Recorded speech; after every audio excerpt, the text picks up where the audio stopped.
السلام علیکم ورحمۃ اللہ تعالی وبرکاتہ۔ الحمد للہ رب العالمین والعاقبۃ للمتقین والصلاة والسلام علی سید الانبیاء والمرسلین وعلی آلہ واصحابہ اجمعین، اما بعد فاعوذ باللہ من الشیطان الرجیم، بسم اللہ الرحمن الرحیم۔ وَسَيَعْلَمُ الَّذِينَ ظَلَمُوا أَيَّ مُنقَلَبٍ يَنقَلِبُونَ۔ صدق اللہ مولانا العظیم وصدق رسولہ النبی الامین المتین الکریم، ونحن على ذلك لمن الشاهدين والشاکرین والذاکرین والحامدین والحمد للہ رب العالمین۔ آئیے ہم اور آپ سب سے پہلے حضور سرور کائنات، فخر موجودات، باعث تخلیق کائنات، احمد مجتبی محمد مصطفیٰ صلی اللہ علیہ وسلم کی بارگاہ بیکس پناہ میں جھوم جھوم کر درود و سلام کا نذرانہ عقیدت پیش کریں اور پڑھیں اللہم صلی علی سیدنا و مولانا محمد معدن الجود والکرم وآلہ الکرام وابنہ الکریم وبارک وسلم صلاۃ و سلاما علیک یا رسول اللہ صلی اللہ تعالی علیہ وسلم۔ عزیزان ملت اسلامیہ، گزشتہ کل آپ نے سماعت کیا کہ کس طریقے سے اہل بیت اطہار کا یہ مظلوم قافلہ کربلا سے کوفہ کی طرف روانہ ہوا۔ ظالموں نے کیسے کیسے ظلم کیے، اہل بیت اطہار کی عفت معاب خواتین کے دوپٹے بھی ان ظالموں نے چھین لیے، اور پھر کوفہ پہنچنے کے بعد بھی ابن زیاد نے اہل بیت اطہار کی بڑی بے حرمتی کی، ان کی شان میں گستاخانہ جسارتیں کی، یہاں تک کہ امام علی مقام رضی اللہ تعالیٰ عنہ کے سر مبارک کے ساتھ ایسی توہین اس نے کی کہ آپ کے لبہائے مبارک پر چھڑی سے ضربیں لگائی، معاذ اللہ۔ اور ان ساری چیزوں کے باوجود بھی جب اس کا دل نہیں بھرا، اس نے حکم دیا کہ امام علی مقام کے سر مبارک کو کوفہ کے دروازے پر 3 دن تک لٹکا دیا جائے۔ چنانچہ کوفیوں نے امام علی مقام کے سر مبارک کو 3 دن تک کوفہ کے دروازے پر لٹکائے رکھا۔ تیسرے دن شمر ذی الجوشن کی سرکردگی میں 10,000 سواروں کے ساتھ اہل بیت اطہار اور امام علی مقام کے سر مبارک کو لے کر یہ قافلہ دمشق کی طرف روانہ ہوتا ہے۔ اہل بیت اطہار کی خواتین کو ان ظالموں نے، بدبختوں نے، سب سے پہلے تو کوفہ کے بازاروں میں اور کوفہ کی گلیوں میں اسی طرح بغیر دوپٹے کے وہ ہماری اہل بیت اطہار کی مقدس اور پاکیزہ خواتین جن کے سر کے دوپٹوں کو بھی غیر محرموں نے نہیں دیکھا تھا، بغیر دوپٹے کے ان ظالموں نے ایسی پارسا اور پاک دامن خواتین کو کوفہ کے بازاروں میں گھمایا اور کوفہ کی گلیوں کے اندر گھمایا۔ پھر یہ قافلہ آگے روانہ ہوا کہ آگے امام علی مقام رضی اللہ تعالیٰ عنہ کا سر مبارک نیزے پر چڑھا ہوا ہے، قرآن کی تلاوت کر رہا ہے، اور پیچھے پیچھے یہ عفت معاب خواتین اونٹوں پر سوار ہیں جن کے اونٹوں کی مہار حضرت امام زین العابدین رضی اللہ تعالیٰ عنہ کے دست اقدس میں ہے۔ حضرت زید ابن ارقم رضی اللہ تعالیٰ عنہ بیان کرتے ہیں کہ جب امام علی مقام رضی اللہ تعالیٰ عنہ کا سر مبارک میرے مکان کے قریب سے گزرا تو میں نے اپنے گھر کے دریچے میں سے صاف صاف سنا کہ امام علی مقام کے سر مبارک سے یہ آواز آ رہی تھی، ام حسبت ان اصحاب الکہف والرقیم کانوا من آیاتنا عجبا، کہ کیا تم نے جانا کہ اصحاب کہف ہماری تعجب خیز نشانیوں میں سے ہیں۔ اصحاب کہف کا جو واقعہ ہے یہ ہماری تعجب خیز حیرت انگیز نشانیوں میں سے ہے۔ حضرت زید ابن ارقم کہتے ہیں کہ یہ سننے کے بعد کہ امام علی مقام کے سر مبارک سے یہ آیت کریمہ کی تلاوت کی آواز آ رہی تھی، سننے کے بعد میرے رونگٹے کھڑے ہو گئے۔ میں نے امام علی مقام کے سر مبارک سے عرض کیا کہ آپ کا حال تو اصحاب کہف سے بھی زیادہ تعجب خیز اور حیرت انگیز ہے۔ اصحاب کہف کو تو اللہ تبارک و تعالیٰ نے سینکڑوں سالوں تک اس جو ایک پہاڑ کی گفا کے اندر زندہ رکھا تھا، یہ تعجب خیز ایک نشانی ہے۔ لیکن امام علی مقام رضی اللہ تعالیٰ عنہ کی شان دیکھیں کہ سر تن سے جدا کر دیا گیا کہ سر کو نیزے پہ بلند کر دیا، اس کے باوجود قرآن کی آیتیں تلاوت کر رہے ہیں، یہ اس سے زیادہ تعجب خیز ہے۔ یہ قافلہ مختلف منزلیں طے کرتے ہوئے جب دمشق کے قریب پہنچ گیا، یزید کو اس کی خبر ہوئی۔ یزید دمشق کے اندر ہی موجود تھا، یہ ملک شام کا دارالحکومت ہے، وہاں کی راجدھانی دمشق، یزید وہیں پر موجود تھا۔ جب اس کو خبر ہوئی کہ اسیران کربلا کا قافلہ اور امام حسین رضی اللہ تعالیٰ عنہ کا سر مبارک دمشق کے قریب پہنچ چکا ہے، تو اس نے حکم دیا کہ شہر کو آراستہ کر دیا جائے، شہر کو سنوار دیا جائے، سجا دیا جائے، اور شہر والے خوشیاں منائیں، باجے بجائیں۔ یہ یزید نے معاذ اللہ حکم دیا۔ اب ادھر دوسری طرف اللہ کے رسول صلی اللہ علیہ وسلم کے صحابی حضرت سہل رضی اللہ تعالیٰ عنہ تجارت کی غرض سے ملک شام تشریف لائے ہوئے تھے۔ آپ جب دمشق میں داخل ہوئے تو کیا دیکھتے ہیں کہ لوگ خوشیاں منا رہے ہیں، لوگ باجے بجا رہے ہیں۔ آپ کو بڑا تعجب ہوا، آپ نے پوچھا کہ یہ خوشی منانے کی وجہ کیا ہے؟ لوگوں نے جواب دیا کہ اہل عراق نے امام حسین رضی اللہ تعالیٰ عنہ کے سر کو یزید کے پاس، یزید کے دربار میں ہدیے کے طور پر بھیجا ہے، اسی کی لوگ یہ خوشیاں منا رہے ہیں اور باجے بجا رہے ہیں، ڈھول تاشے پیٹ رہے ہیں۔ حضرت سہل رضی اللہ تعالیٰ عنہ کی آہ نکل گئی اور آپ نے ایک ٹھنڈی آہ بھری۔ عرض کرتے ہیں، ارشاد فرماتے ہیں، اس سے پوچھتے ہیں کہ امام علی مقام رضی اللہ تعالیٰ عنہ کا سر مبارک کون سے دروازے سے لایا جائے گا؟ اس نے بتایا کہ باب الساعہ سے لایا جائے گا۔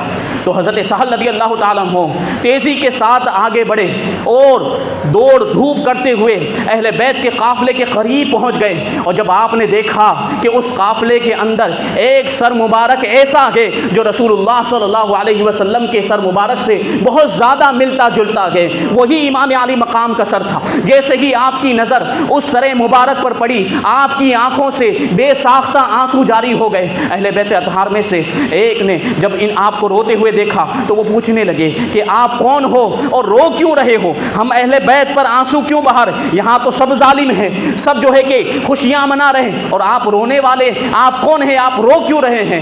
تو آپ نے ان کا نام پوچھا کہ آپ کا نام کون ہے؟ آپ کا نام کیا ہے؟ آپ کون ہیں؟ تو انہوں نے جواب دیا کہ میں سکینہ بنت حسین ہوں، سکینہ بنت حسین ہوں۔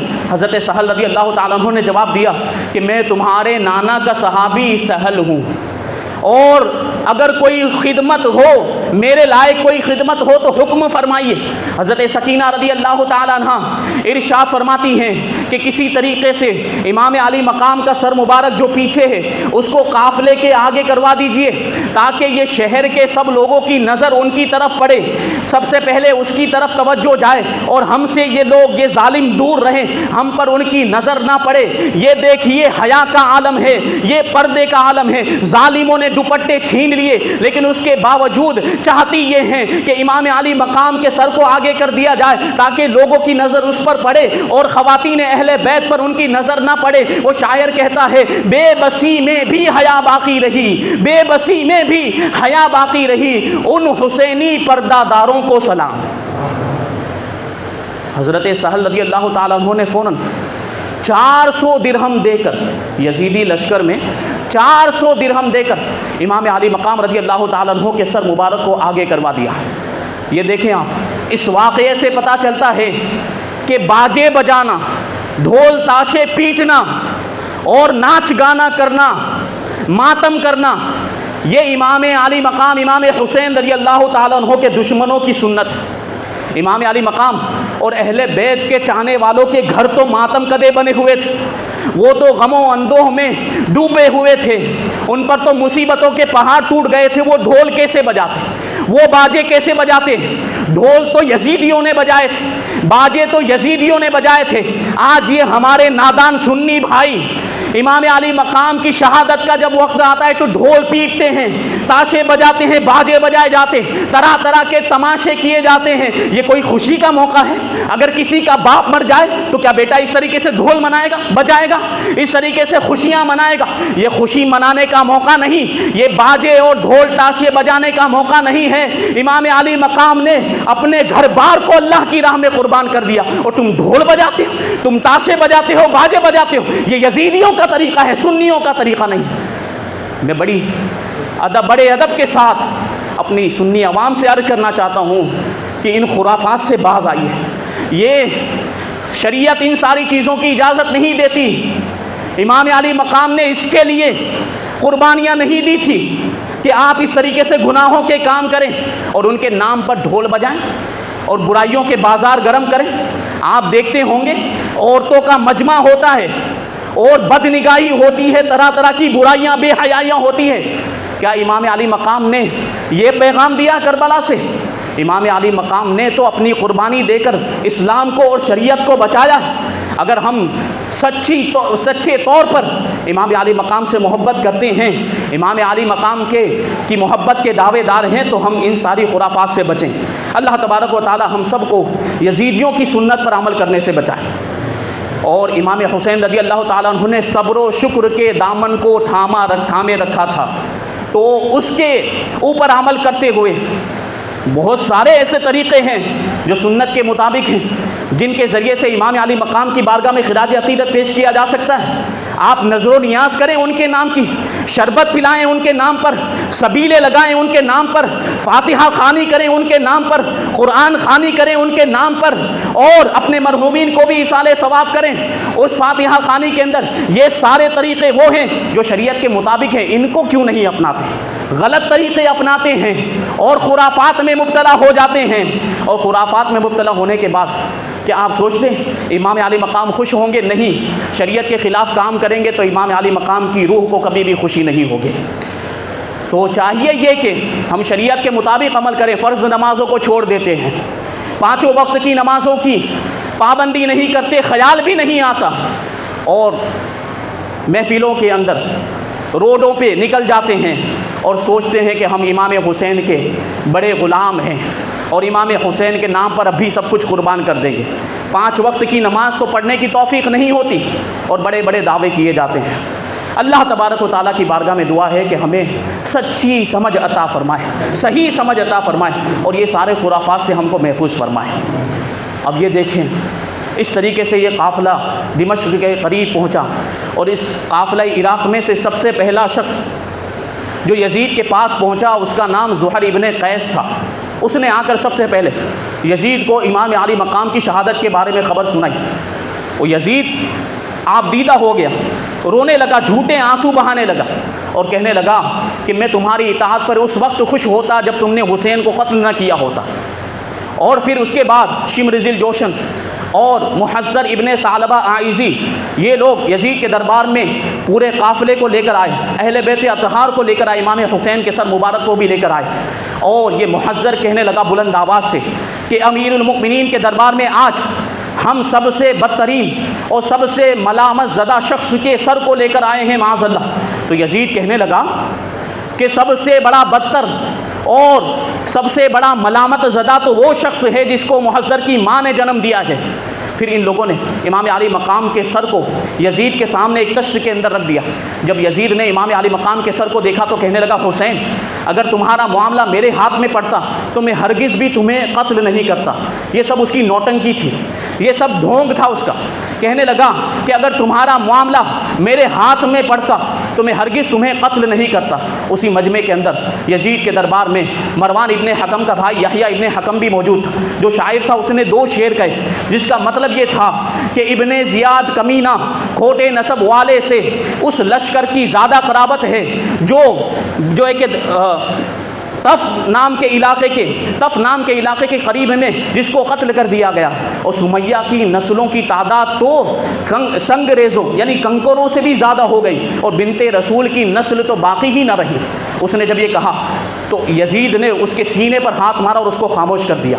اب دوسری طرف یزید نے بھی ابن زیاد ہی کی طرح معاذ اللہ ایک چھڑی لی اور امام علی مقام کے مبارک لبوں پر اور دانتوں پر وہ چھڑی مارنے لگا، اور وہ اس یزید نے یہ کہا کہ تمہاری اور میری مثال ایسی ہی ہے جیسے کہ حسین ابن حمام شاعر نے کہا تھا کہ جب ہماری قوم نے انصاف کرنے سے انکار کر دیا تو پھر ہماری تلواروں نے انصاف کیا جن سے خون ٹپکتا ہے۔ اب ثابت ہو گیا کہ وہ جو آنسو بہا رہا تھا وہ ڈھونگ کے آنسو تھے، جھوٹے آنسو تھے۔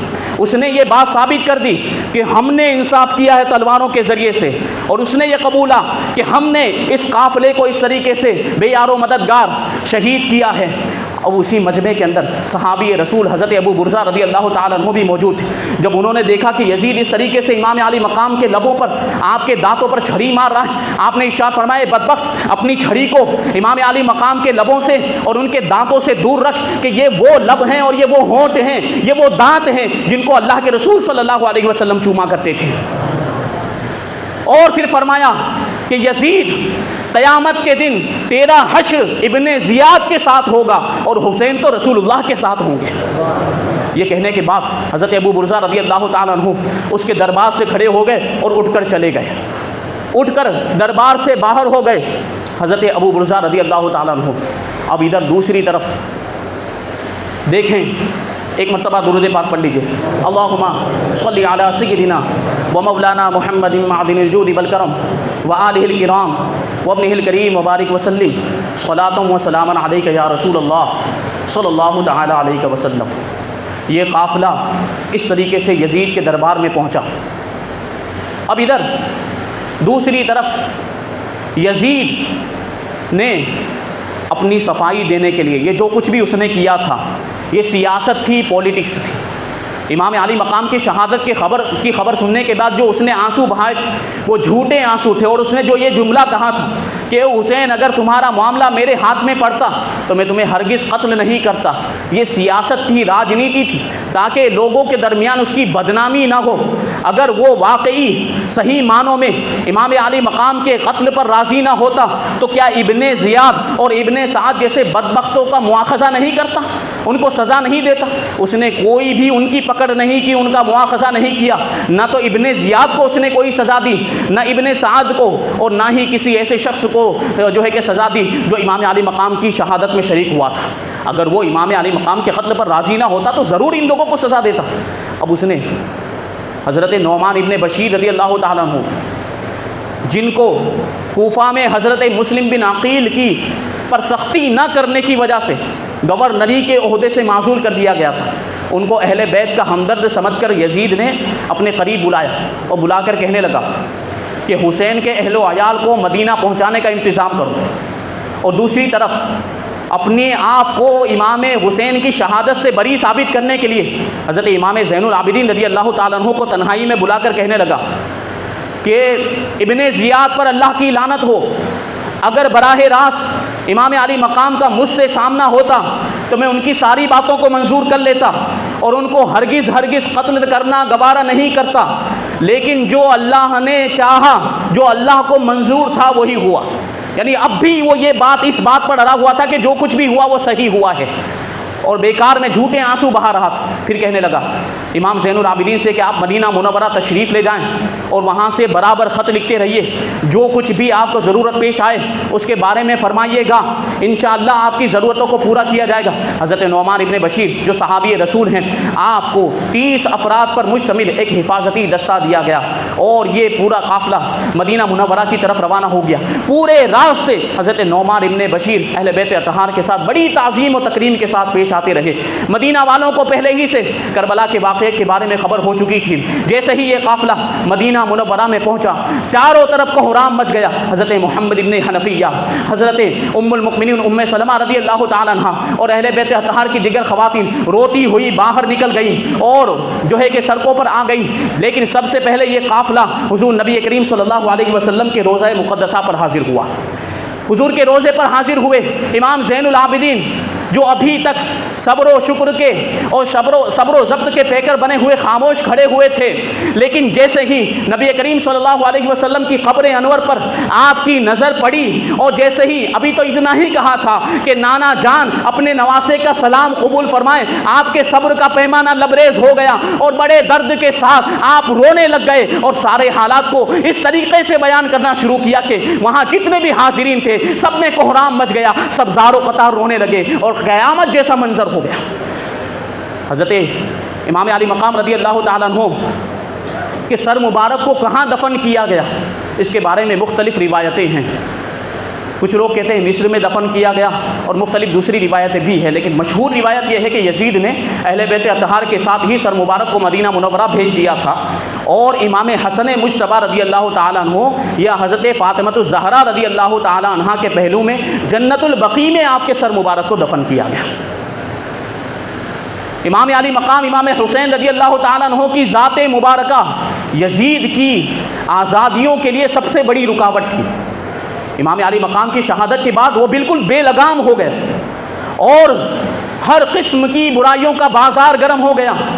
زنا، لواطت، حرام کاری، بھائی بہن کی شادی، سود خوری، شراب نوشی وغیرہ ہر قسم کی برائیاں اعلانیہ طور پر رائج ہو گئی۔ نمازوں کی پابندی اٹھ گئی، فسق و فجور کا دورہ ہو گیا، لوگوں نے نمازیں چھوڑنا شروع کر دیا، اور اس کی شیطانیت یہاں تک بڑھی کہ ہجری 63 میں اس نے مسلم بن عقبہ کو 12,000 کا یا 20,000 کا لشکر دے کر مدینہ منورہ پر اور مکہ معظمہ پر حملہ کرنے کے لیے بھیج دیا۔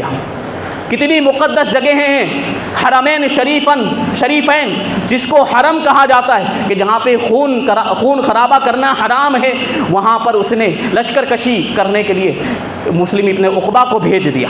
چونکہ امام علی مقام کی شہادت کے بعد مدینہ کے اور مکہ کے لوگوں نے یزید کی بیعت کو توڑ دیا تھا، اور حضرت عبداللہ ابن زبیر کے ہاتھ پر بیعت کر لی تھی، تو ان کو زیر کرنے کے لیے مسلم ابن عقبہ کے ساتھ اس نے 12,000 کا یا 20,000 کا لشکر بھیجا۔ انہوں نے مدینہ میں وہ طوفان برپا کیا کہ الامان والحفیظ، قتل و غارت گری اور طرح طرح کے مظالم کا بازار گرم کیا، گھروں کو لوٹ لیا، مال و اسباب لوٹ لیا، اور اس طریقے سے قتل و غارت گری کی، سارے جوانوں کو شہید کر دیا، یہاں تک کہ 700 صحابہ کرام کو بے گناہ شہید کیا، اور تابعین وغیرہ دیگر 10,000 لوگوں کو بے گناہ ان لوگوں نے شہید کر دیا، لڑکوں کو ان لوگوں نے قید کر لیا، اور اس مقدس شہر کی پاکیزہ پاک دامن عورتوں کو اپنے اوپر 3 دن 3 رات کے لیے حلال کر لیا۔ معاذ اللہ ایسے ایسے خلاف شرع کام ان لوگوں نے کیے، اور اس شامی لشکر نے مسجد اللہ کے رسول صلی اللہ علیہ وسلم کے روضہ مقدسہ کی بھی بہت سخت بے حرمتی کی۔ مسجد نبوی کے اندر ان کمینوں نے، بدبختوں نے گھوڑے باندھ دیے، ان کی لید اور ان کا پیشاب مسجد نبوی کے ممبر شریف پر گرا، اور مسجد نبوی شریف میں 3 دن تک مسلمان نماز نہیں پڑھ سکے، ایسی کیفیت تھی۔ حضرت سعید ابن مسیب رضی اللہ تعالیٰ عنہ جو کبار تابعین میں سے یہ پاگل بن کے مسجد نبوی میں ٹھہرے رہے، اور آپ مسجد نبوی میں نماز پڑھتے رہے۔ آپ کا بیان ہے کہ 3 دن تک مسجد نبوی کے اندر کوئی مسلمان نہیں آ سکتا تھا، ایسی پابندی لگا دی گئی تھی، لیکن اس کے باوجود نبی کریم صلی اللہ علیہ وسلم کی قبر مبارک سے ہر نماز کے وقت اذان کی بھی آواز آتی تھی اور اقامت کی بھی آواز آتی تھی۔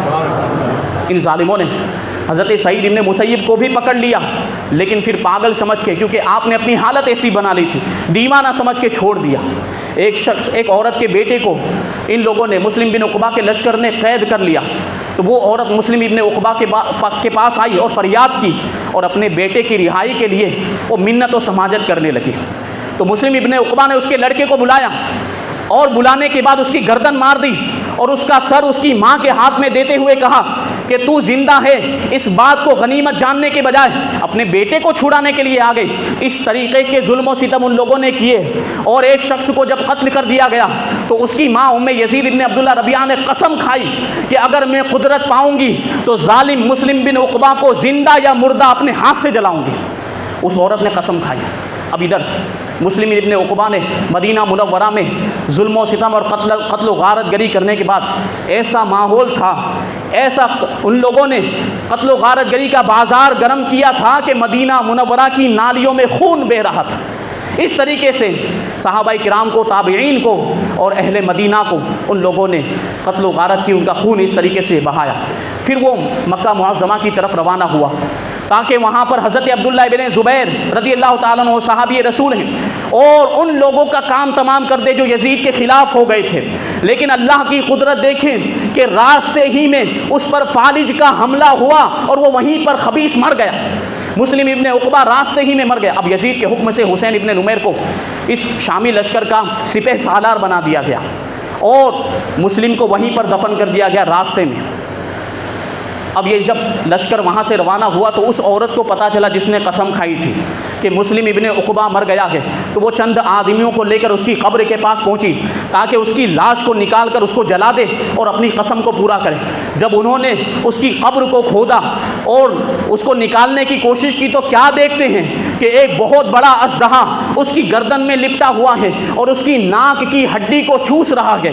جب لوگوں نے یہ دیکھا تو گھبرا گئے، ڈر گئے اور کہنے لگے اس عورت سے کہ اس پر تو اللہ تبارک و تعالیٰ نے پہلے ہی عذاب نازل کر دیا، اس کے اعمال کی سزا اسے پہلے ہی ملنے لگی ہے اور اللہ تبارک و تعالیٰ کی طرف سے عذاب کا فرشتہ اس پر مسلط ہو چکا ہے، اسے رہنے دیتے ہیں۔ لیکن وہ عورت کہنے لگی کہ نہیں، میں ضرور اپنی قسم کو پوری کروں گی اور اس کو جلا کر اپنے سینے کو ٹھنڈک پہنچاؤں گی۔ جب وہ مجبور ہو گئے تو پھر انہوں نے یہ کہا کہ اس کو ہم پاؤں کی طرف سے، پیروں کی طرف سے اس کو قبر سے نکالتے ہیں۔ جب اس کے پاؤں پر سے ان لوگوں نے مٹی ہٹائی تو کیا دیکھتے ہیں کہ پاؤں کی طرف ایک بہت بڑا دوسرا اژدہا موجود ہے جو اس کے پاؤں سے لپٹا ہوا تھا۔ اب یہ لوگ اور زیادہ گھبرائے اور کہنے لگے کہ اس کو رہنے دو، اس کو چھوڑ دو، اس کے لیے اتنا ہی عذاب کافی ہے۔ لیکن وہ عورت نہیں مانی، اس نے وضو کیا، 2 رکعت نماز ادا کی اور پھر اللہ تبارک و تعالیٰ کی بارگاہ میں ہاتھ اٹھا کے عرض کرتی ہے، اے پروردگار عالم، تو جانتا ہے، تو خوب جانتا ہے کہ اس ظالم پر میرا جو غصہ ہے وہ تیری ہی رضا کے لیے ہے، کسی اور وجہ سے نہیں ہے۔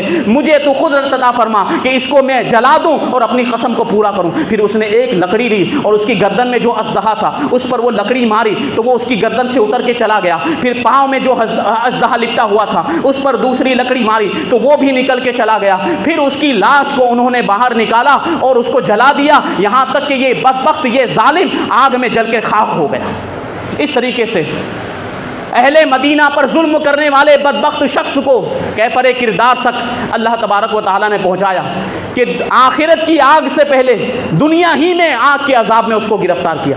مدینہ منورہ کتنا پاکیزہ اور مقدس شہر ہے، اللہ کے رسول صلی اللہ علیہ وسلم کی آخری آرام گاہ، اہل بیت اطہار کا وطن، اتنا مقدس مقام کہ حضور نبی کریم صلی اللہ علیہ وسلم ارشاد فرماتے ہیں جو میری قبر کی زیارت کر لے اس کے لیے میری شفاعت واجب ہو جاتی ہے۔ حضرت سعد رضی اللہ تعالیٰ عنہ بیان کرتے ہیں اللہ کے رسول صلی اللہ علیہ وسلم نے ارشاد فرمایا لا یقید اہل المدینہ احد الا انماع کما ینماع الملح فی الماء، کہ جو شخص بھی مدینے والوں کے ساتھ مکر و فریب کرے گا، ان کے ساتھ جنگ کرے گا، انہیں دھوکہ دے گا تو وہ اس طریقے سے پگھلے گا، اسے اس طریقے سے پگھلایا جائے گا جیسے کہ پانی میں نمک پگھل جایا کرتا ہے۔ حضرت سعد بن ابی وقاص ہی سے روایت کہ اللہ کے رسول صلی اللہ علیہ وسلم نے ارشاد فرمایا لا یرید احد اہل المدینہ بسوء الا عذابہ اللہ فی النار کالرصاص، کہ جو بھی مدینے والوں کے ساتھ برائی کا ارادہ بھی کرے گا تو اللہ تبارک و تعالیٰ اسے جہنم کی آگ میں سیسے کی طرح پگھلائے گا۔ ایک اور روایت حضرت سعید بن خلاد رضی اللہ تعالیٰ عنہ سے اللہ کے رسول صلی اللہ علیہ وسلم نے ارشاد فرمایا من اخاف اہل المدینہ ظالما لهم اخافہ اللہ وکانت علیہ لعنۃ اللہ والملائکۃ والناس اجمعین لا يقبل اللہ منہ یوم القیامۃ صرفا ولا عدلا، کہ جو بھی مدینے والوں کو ظلم کی بنیاد پر خوف زدہ کرے گا تو اللہ تبارک و تعالیٰ بھی اسے خوف زدہ کرے گا قیامت کے دن، اور اس پر اللہ کی بھی لعنت ہے، فرشتوں کی بھی لعنت ہے اور سارے آدمیوں کی لعنت ہے، اور کل قیامت کے دن نہ اس کی کوئی فرض عبادت قبول کی جائے گی نہ کوئی نفل عبادت قبول کی جائے گی۔ دیکھیں اہل مدینہ پر ظلم کرنے والوں اور ان کے بارے میں کیسی وعیدیں ہیں کہ جو اہل مدینہ کے ساتھ برائی کا ارادہ کرے گا، ان کے ساتھ جنگ کرے گا، ان پر ظلم جرم کرے گا تو اس پر اللہ کی بھی لعنت ہے، فرشتوں کی بھی لعنت ہے، تمام لوگوں کی لعنت، اسے جہنم میں جلایا جائے گا اور وہ جہنم میں اس طریقے سے پگھلے گا جیسے کہ جو پانی کے اندر نمک پگھلا کرتا ہے۔ اب اس ظالموں کے انجام پر آپ غور کریں۔ مسلم ابن عقبہ اور اس کے لشکر کے شامی لوگ جنہوں نے مدینے والوں پر ایسے ایسے ظلم و ستم کیے تھے، بڑے بڑے صحابہ کرام کو انہوں نے شہید کیا، تابعین کو شہید کیا، مدینہ منورہ میں ایسی قتل و غارت گری کی کہ وہاں کے نالوں میں خون بہ رہا تھا، تو ان کا انجام کیسا ہوگا؟ یہ سب کرنے کے بعد چونکہ مسلم بن عقبہ تو مر چکا تھا، حسین ابن نمیر شامی لشکر کا سپہ سالار مقرر ہو گیا، اس نے مکہ معظمہ کی طرف رخ کیا۔ وہاں پہنچنے کے بعد وہاں کے مسلمانوں پر حملہ کر دیا۔ مکہ مکرمہ اور حجاز کے لوگ یزید کی بیعت توڑ کر حضرت عبداللہ ابن زبیر رضی اللہ تعالیٰ عنہ کے ہاتھ پر بیعت کر چکے تھے۔ انہوں نے یہ شامی فوج کا مقابلہ کیا، صبح سے شام تک جنگ ہوتی رہی، لیکن فتح اور شکست کا کوئی فیصلہ نہ ہو سکا۔ دوسرے دن صبح حسین ابن نمیر نے منجنیق جو پتھر برسانے کی مشین ہوتی ہے اس کو کوہ ابو قبیس پر نصب کر کے پتھر برسانے شروع کر دیے، اور سنگ باری کی وجہ سے حرم شریف کے صحن میں پتھر بھر گئے، اور پتھروں کے ٹکراؤ کی وجہ سے مسجد حرام کے ستون گر گئے، اور اس طریقے سے اتنی پتھر باری کی کہ مسجد حرام کی خانہ کعبہ کی دیواریں شکستہ ہو گئی اور اس کی چھت بھی گر گئی۔ اسی پر بس نہیں کیا، پتھر برسانے کے ساتھ ساتھ انہوں نے روئی، گندک اور رال کے گولے بنا بنا کر ان کو جلا جلا کر پھینکنا شروع کیا۔ ان گولوں کی وجہ سے خانہ کعبہ میں آگ لگ گئی، خانہ کعبہ کا غلاف جل گیا، اور وہ دمبا جو حضرت اسماعیل علیہ السلام کے فدیے کے طور پر حضرت ابراہیم علیہ السلام نے حضرت اسماعیل علیہ السلام کے فدیے کے طور پر جو دمبا پیش کیا تھا، اس کے سینگ بھی تبرک کے طور پر مسجد حرام میں محفوظ کر کے رکھے گئے تھے، وہ سینگ بھی اس آگ کی وجہ سے جل کر ختم ہو گئے۔ اس طریقے سے ظلم و ستم کیے کہ اہل حرم مدینہ مکہ منورہ مکہ معظمہ کے لوگ اپنے گھروں سے ان کا نکلنا دشوار ہو گیا، اور 2 مہینے تک مسلسل ان پر مصیبتیں اور مصیبتوں کے پہاڑ توڑے جاتے رہے، وہ مصیبتوں میں مبتلا رہے۔ اس طریقے سے شامی لشکر ادھر یہاں مکہ معظمہ میں ظلم و ستم کی انتہا کر رہا تھا، ادھر دوسری جانب حمص شہر کے اندر 15 ربیع الاول ہجری 64 39 سال کی عمر میں یزید ہلاک ہو گیا، یزید واصل جہنم ہو گیا۔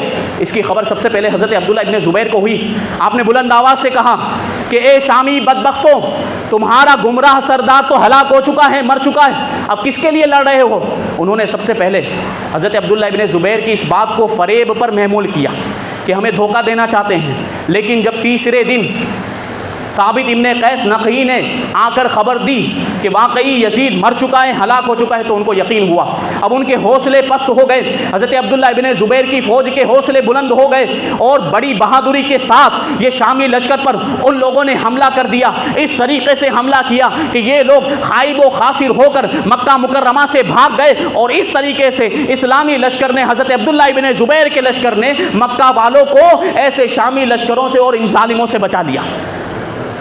اس کے بعد حضرت عبداللہ ابن زبیر نے اس لشکر کو جب مکہ مکرمہ سے واپس کر دیا، یزید ادھر مر چکا تھا، اس کے بارے میں بیان کیا جاتا ہے کہ اس نے 3 سال 7 مہینے تک حکومت کی، اور حمص کے شہر میں قریہ حوارین نام کی ایک جگہ ہے، وہاں پر وہ مر گیا، معاذ اللہ، جو ہے کہ یہ وہاں پر مر گیا یہ بدبخت، اور جہنم واصل ہو گیا۔ اس کے بارے میں ایک شاعر ابن عروہ نے اس کی موت کے بارے میں شعر کہے، جن کا مطلب یہ ہے کہ اے بنو امیہ، تمہارے بادشاہ کی لاش حوارین میں پڑی ہوئی ہے، اور موت نے اس کو اس وقت آ کر دبوچ لیا اور اسے مار دیا جبکہ اس کے تکیے کے پاس ایک کوزہ اور شراب کا مشکیزہ سر بمہر لبالب بھرا ہوا رکھا ہوا تھا، اور شراب کے نشے میں دھت وہ پڑا ہوا تھا، اور اس کے سرانے پر ایک گانے والی سارنگی لے کر جو ہے کہ کھڑی ہوئی تھی، رو رہی تھی، کبھی وہ کھڑی ہو جاتی تھی اور کبھی بیٹھ جایا کرتی تھی۔ جب مرا تھا تو اس کا یہ عالم تھا، شراب نوشی میں ایسا مبتلا تھا کہ اس کے پھیپڑے بیکار ہو گئے تھے، طرح طرح کی بیماریاں ہو گئی تھی، اور انہی بیماریوں کی وجہ سے یزید ہلاک ہو گیا، مر گیا، تباہ و برباد ہو گیا۔ اس طریقے سے یزید واصل جہنم ہوا۔ اب دیکھیں یزید کے مرنے کے بعد ادھر خراسان میں، یمن اور حجاز اور عراق کے دوسرے علاقوں کے لوگوں نے حضرت عبداللہ ابن زبیر کے ہاتھ پر بیعت کر لی، اور ادھر ملک مصر اور شام میں کوئی بھی حکومت کرنے کے لیے تیار نہیں ہو رہا تھا۔ یزید مر چکا تھا، تو یزید کے صلاح کاروں نے معاویہ ابن یزید، جو یزید کا بیٹا تھا، اس کو زبردستی تخت پر بٹھا دیا۔ وہ انکار کرتا رہا کہ مجھے تخت و تاج سے اور حکومت سے کوئی لگاؤ نہیں، کوئی محبت نہیں ہے، میں خلیفہ اور حاکم نہیں بننا چاہتا۔ یزید کا جو بیٹا معاویہ تھا وہ بڑا متقی، پرہیزگار اور نیک تھا، اور وہ اس طرح سے حکومت نہیں کرنا چاہتا، خلیفہ نہیں بننا چاہتا تھا، لیکن زبردستی لوگوں نے اس کو خلیفہ بنا دیا، تخت پر بٹھا دیا۔ تخت پر بیٹھنے کے بعد اس نے ایک خطبہ دیا جس میں صاف اس بات کا اعتراف اور اقرار تھا۔ اس نے کہا، نہ تو میں خلافت کا حقدار ہوں، نہ میرے باپ دادا خلافت کے حقدار تھے، میں خلافت سے دستبرداری ظاہر کرتا ہوں۔ پھر تخت کو لات مار کر معاویہ ابن یزید وہاں سے چلا گیا اور گوشہ نشینی اختیار کر لی، یہاں تک کہ 40 دن تک تنہائی میں رہا، روتا رہا، گر گراتا رہا، اور اسی میں اس کا انتقال ہو گیا، معاویہ ابن یزید۔ لیکن اس طرح ظالمانہ حکومت کو اس نے قبول نہیں کیا۔ اب کوفہ کے بھی لوگ اور ملک شام اور ملک مصر کے بھی لوگ جب انہوں نے دیکھا تو حضرت عبداللہ ابن زبیر کے ہاتھ پر وہ بھی بیعت کرنے لگے۔ مروان ابن حکم نے جب یہ معاملہ دیکھا کہ حکومت ہاتھ سے جا رہی ہے، یہ مروان ابن حکم وہی شخص ہے جس نے سب سے پہلے امام علی مقام کے قتل کا مشورہ دیا تھا، یہ وہی مروان ابن حکم، بڑا مکار، بڑا عیار شخص تھا۔ اس نے اپنی مکاری اور اپنی عیاری سے اپنے آپ کے حاکم ہونے کا اعلان کر دیا اور خود خلیفہ بن کے بیٹھ گیا۔ لیکن ابھی چند سال ہی حکومت کر سکا تھا، زیادہ جو ہے کہ وہ حکومت نہ کر سکا۔ ہجری 65 میں موت نے اس کو بھی دبوچ لیا اور یہ بھی مر گیا۔ مرتے مرتے یہ عبد الملک جو اس کا بیٹا تھا، عبد الملک ابن مروان، اس کو اپنا جانشین بنا گیا اور خلیفہ بنا گیا۔ عبد الملک، اس کے بارے میں حضرت عبداللہ ابن عمر رضی اللہ تعالیٰ عنہ فرماتے ہیں کہ لوگ اپنے بیٹے کو پیدا کرتے ہیں، لیکن مروان نے اپنا باپ پیدا کیا تھا، یہ ایسا شخص تھا۔ اس کے بارے میں بیان کرتے ہیں کہ پہلے یہ یعنی بادشاہ بننے سے پہلے بڑا دانشمند، فقیہ اور بڑا قرآن و حدیث کا جاننے والا عابد و زاہد تھا۔ مدینے کے بڑے بڑے عابدوں میں اس کا شمار ہوتا تھا، عبادت گزاروں میں اس کا شمار ہوتا تھا، لیکن جب حاکم بنا تو بڑا فاسق و فاجر بن گیا، بڑا بد اعمال بن گیا۔ حضرت یحییٰ غسانی بیان کرتے ہیں کہ یہ ام دردہ صحابیہ، ان کے پاس یہ اٹھا بیٹھا کرتا تھا، ان کے پاس آیا جایا کرتا تھا۔ ایک مرتبہ حضرت ام دردہ رضی اللہ تعالیٰ عنہ نے ارشاد فرمایا کہ اے عبد الملک، تو بڑا عبادت گزار ہوا کرتا تھا، تو شراب خوار کیسے بن گیا؟ تو عبد الملک کیا جواب دیتا ہے؟ عبد الملک ابن مروان کہتا ہے کہ میں شراب خوار کے ساتھ ساتھ خون خوار بھی بن گیا ہوں۔ اس بدبخت نے یہ جواب دیا صحابیہ رسول کو۔ ادھر دوسری طرف حجاز کے اطراف میں تو حضرت عبداللہ ابن زبیر کی حکومت تھی، اور ملک شام و مصر میں عبد الملک کی حکومت تھی، لیکن کوفہ میں نہ تو حضرت عبداللہ ابن زبیر کا جو ہے کہ اقتدار تھا، نہ ہی عبد الملک کا کوئی اختیار تھا۔ کوفہ میں کسی کی حکومت نہیں تھی۔ اس موقع کو غنیمت جانتے ہوئے مختار ابن عبید ثقفی نے کوفہ پہ اپنا تسلط جما دیا۔ یہ مختار ابن عبید ثقفی وہی شخص ہے کہ حضرت امام مسلم بن عقیل کوفہ میں سب سے پہلے اسی کے مکان پہ گئے تھے، اور اسی کے مکان پہ سارے کوفے والوں نے حضرت مسلم بن عقیل رضی اللہ تعالیٰ عنہ کی بیعت کی تھی۔ یہ وہی مختار ابن عبید ثقفی ہے۔ اس نے کوفہ میں اپنی حکومت کا جو ہے کہ سکہ جما لیا، تسلط جما لیا۔ اب اس نے یہ قسم کھائی کہ قاتلان حسین میں سے جتنے بھی لوگ امام حسین کے قتل میں شریک ہوئے تھے ان کو زمین پر زندہ چلتے پھرتے نہیں رہنے دوں گا، ایک ایک کو پکڑ کے چن چن کر قتل کر دوں گا، اور امام حسین رضی اللہ تعالیٰ عنہ کے خون کا پورا بدلہ لوں گا۔ اور لوگوں سے کہنے لگا کہ اگر میں نے ایسا نہیں کیا تو مجھ پہ خدا اور رسول کی لعنت ہو، مجھے ہر اس شخص کا نام بتاؤ جو کربلا کے میدان میں امام علی مقام کے مقابلے میں گیا تھا۔ اب لوگوں نے ایک ایک کر کے نام بتانا شروع کیا، اور مختار نے ایک ایک کو قتل کرنا اور سولی پر چڑھانا شروع کر دیا، تاکہ ساری دنیا کو پتہ چل جائے کہ امام علی مقام کے قاتلوں کا انجام کیا ہے۔ مختار ابن عبید ثقفی نے اس طریقے سے ایک ایک کر کے امام حسین رضی اللہ تعالیٰ عنہ کے قاتلوں کو کیفر کردار تک پہنچایا، اور اس طرح سولیوں پر چڑھا کر سب کو جہنم میں پہنچا دیا۔ یہ انجام ان کا ہوا تھا۔ حضرت سعید ابن جبیر رضی اللہ تعالیٰ عنہ حضرت عباس رضی اللہ تعالیٰ عنہ سے روایت کرتے ہیں کہ اللہ کے رسول صلی اللہ علیہ وسلم پہ حضرت یحییٰ ابن زکریا کے بارے میں وحی نازل ہوئی کہ یحییٰ کے بدلے میں ہم نے 70,000 آدمی مارے تھے، لیکن تمہارے لاڈلے حسین کے بدلے میں 1,40,000 کو ماریں گے۔ پھر حضرت امام علی رضا رضی اللہ تعالیٰ عنہ کی کتاب صحیفہ رضویہ کے اندر یہ بات تحریر ہے کہ یزیدیوں کا انجام ایسا ہوگا کہ وہ آتشی تابوت میں ہوں گے، آگ کا تابوت ہوگا، اس میں ان کو رکھا جائے گا، آگ اور لوہے کی بیڑیاں ان کے ہاتھوں اور پاؤں میں لگی ہوئی ہوں گی، اور اس تابوت سے ایسی بدبو نکلتی ہوگی کہ اللہ تبارک و تعالیٰ کے وہ فرشتے جو دوزخ کے اندر مقرر کیے گئے ہیں وہ بھی اس بدبو سے اللہ کی پناہ مانگیں گے۔ ایسا انجام ہوگا قاتلین حسین کا جو امام حسین کی شہادت کے موقع پر شریک ہوئے تھے۔ یہ مختار ابن عبید ثقفی نے ایک دن کہا کہ کل میں ایک ایسے شخص کو قتل کروں گا کہ جس کی وجہ سے سارے مسلمان یہاں تک کہ ملائکہ مقربین بھی خوش ہو جائیں گے۔ تو اسی مجمع کے اندر حیثم ابن اسود نام کا ایک شخص بھی موجود تھا۔ جب اس نے مختار کی یہ بات سنی تو وہ سمجھ گیا کہ مختار ابن سعد کو قتل کرنے والا ہے۔ وہاں سے واپس ہونے کے بعد رات کو ہی اس نے اپنے لڑکے کو ابن سعد کے پاس بھیج کر یہ اطلاع دی کہ مختار تمہیں قتل کرنے والا ہے، اپنی حفاظت کا انتظام کر لو۔ لیکن ایک بات یاد رکھیں، مختار نے اپنے خروج کی ابتدا میں ابن سعد کے ساتھ بہت اچھا سلوک کیا تھا، بڑے اخلاق کے ساتھ اس کے ساتھ پیش آیا کرتا تھا، اس لیے ابن سعد نے جواب دیا کہ مختار ہمیں قتل نہیں کرے گا، مختار ہمیں نہیں مارے گا۔ دوسرے دن صبح مختار ابن عبید نے ابن سعد کو بھلانے کے لیے آدمی بھیجا تو ابن سعد خود نہیں آیا بلکہ اپنے بیٹے حفص کو بھیج دیا۔ جب حفص مختار کے پاس پہنچا تو مختار نے پوچھا کہ تیرا باپ کہاں ہے؟ تو وہ کہنے لگا کہ میرا باپ گوشہ نشین ہو گیا ہے، گھر سے باہر نہیں نکلتا۔ تو مختار نے کہا کہ اس رے کی حکومت کا کیا ہوا جس کی وجہ سے نواسہ رسول کا خون بہایا تھا؟ آپ کو یاد ہوگا میں نے عرض کیا تھا کہ رے کی حکومت کی لالچ میں وہ 4,000 کے لشکر کو لے کر کربلا کے میدان میں آیا تھا۔ مختار کہتا ہے کہ وہ رے کی حکومت کہاں گئی جس کے لیے امام علی مقام کے خون کو بہایا تھا؟ اب گوشہ نشین ہو کر بیٹھا ہوا ہے، اب کیوں اس سے دستبردار ہو گیا؟ شہادت حسین کے دن ہی کیوں اپنے گھر میں نہیں بیٹھ گیا؟ اور یہ کہتے ہوئے اس نے اپنے کوتوال ابو عمرہ کو حکم دیا کہ جا اور ابن سعد کے سر کو کاٹ کے لے آ۔ یہ کوتوال گیا، ابن سعد کے سر کو کاٹ کر اپنی قبا کے دامن میں چھپا کر لے کر آیا، مختار کے سامنے رکھ دیا۔ مختار ابن سعد کے بیٹے حفص سے کہتا ہے یہ پہچانتا ہے کہ کس کا سر ہے؟ اس نے تو سب سے پہلے انا للہ و انا الیہ راجعون پڑھا اور پھر کہنے لگا کہ ہاں پہچانتا ہوں، یہ میرے باپ کا سر ہے، یہ میرے باپ کا سر ہے، اور اس کے بعد اب زندہ رہنے میں کوئی مزہ نہیں ہے۔ مختار کہنے لگا کہ تو ٹھیک کہتا ہے اور تو زندہ بھی نہیں رہے گا۔ اتنا کہنے کے بعد اس کا سر بھی گردن سے الگ کر دیا اور پھر مختار کہنے لگا کہ باپ کا سر حسین کا بدلہ ہے اور بیٹے کا سر علی اکبر کا بدلہ ہے۔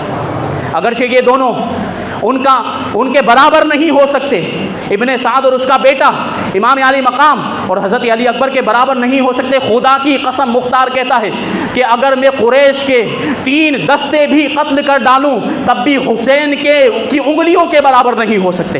پھر مختار نے ابن سعد اور اس کے بیٹے کے سر کو حضرت محمد ابن حنفیہ کے پاس پہنچا دیا۔ حضرت محمد ابن حنفیہ یہ مولا کائنات علی مرتضیٰ رضی اللہ تعالیٰ عنہ کے صاحبزادے ہیں جو حضرت خولہ بنت جعفر رضی اللہ تعالیٰ عنہ کے وطن سے تھے، تو ان کے پاس ان دونوں کے سروں کو اس نے بھیج دیا۔ اب خولی ابن یزید کی باری تھی۔ خولی ابن یزید وہی بدبخت شخص ہے جس نے امام علی مقام رضی اللہ تعالیٰ عنہ کے سر کو آپ کے تن سے جدا کیا تھا۔ جو مختار نے حکم دیا کہ خولی ابن یزید کو جا کر گرفتار کر کے لاؤ۔ چنانچہ مختار ابن عبید کا جو کوتوال تھا ابو عمرہ وہ چند سپاہیوں کے ساتھ گیا اور خولی کے گھر کو گھیر لیا۔ اس وقت کو جب پتہ چلا کہ کوتوال مختار ابن عبید کا کوتوال مجھے گرفتار کرنے کے لیے آیا ہے تو اپنے گھر کی کوٹری میں چھپ گیا اور اپنی بیوی سے کہا کہ جب یہ لوگ پوچھیں تو لا علمی کا اظہار کر دینا۔ یہ دوسری بیوی ہے، پہلی بیوی تو وہ تھی جنہوں نے مقدس خواتین کی زیارت کی تھی، وہ تو اسے چھوڑ کر چلی گئی تھی۔ یہ دوسری بیوی تھی، لیکن اس بیوی کو بھی جب پتہ چلا کہ خولی ابن یزید وہی ہے جو امام علی مقام کی شہادت میں شریک ہوا تھا، یہاں تک کہ امام علی مقام کے سر کو اسی نے وہ آپ کے تن سے جدا کیا تھا، اس کے دل میں بھی اس کی نفرت پیدا ہو گئی تھی۔ تو جب اس نے کہا کہ جب یہ لوگ پوچھیں تو کہہ دینا کہ مجھے نہیں معلوم، اب ان لوگوں نے گھر کی تلاشی لینی شروع کی۔ کوتوال ابو امرا نے حکم دیا کہ گھر کی تلاشی لی جائے. اس کی بیوی باہر نکل گئی. جب ان لوگوں نے پوچھا کہ تیرا شوہر کہاں ہے تو زبان سے تو اس نے یہ کہا کہ مجھے نہیں معلوم, لیکن ہاتھ سے اشارہ کر کے اس کے چھپنے کی جگہ بتا دی. جب سپاہی وہاں پہنچے, اس کے چھپنے کی جگہ پر پہنچے تو دیکھا کہ وہ سر پر ایک ٹوکرا رکھے ہوئے زمین سے چپکا ہوا بیٹھا ہے. سپاہیوں نے اس کو وہاں سے پکڑ کے گرفتار کر لیا اور گرفتار کر کے لا ہی رہے تھے. ادھر دوسری طرف مختار کوفہ کی سیر کرنے کے لیے باہر نکلا ہوا تھا. وہ راستے ہی میں مل گیا اور اس نے وہی راستے میں اس کے سارے گھر والوں کو بلایا. خولی ابن یزید کے سارے گھر والوں کو بلایا اور اس کے سارے گھر والوں کے سامنے وہیں شاہ راہ عام پر اسے قتل کر دیا اور اسے جلا دیا گیا. اور جب تک وہ جل کر خاک نہیں ہو گیا, مختار ابن عبید وہیں کھڑا اس کو دیکھتا رہا. یہ انجام ہوا خولی ابن یزید کا. اس کے بعد مختار نے دوسرے بھی بڑے بڑے بدبختوں کو کیفر کردار تک پہنچایا اور امام علی مقام رضی اللہ تعالیٰ عنہ کے خون کا بدلہ کس طریقے سے لیا, انشاءاللہ تبارک و تعالیٰ اس کو کل بیان کیا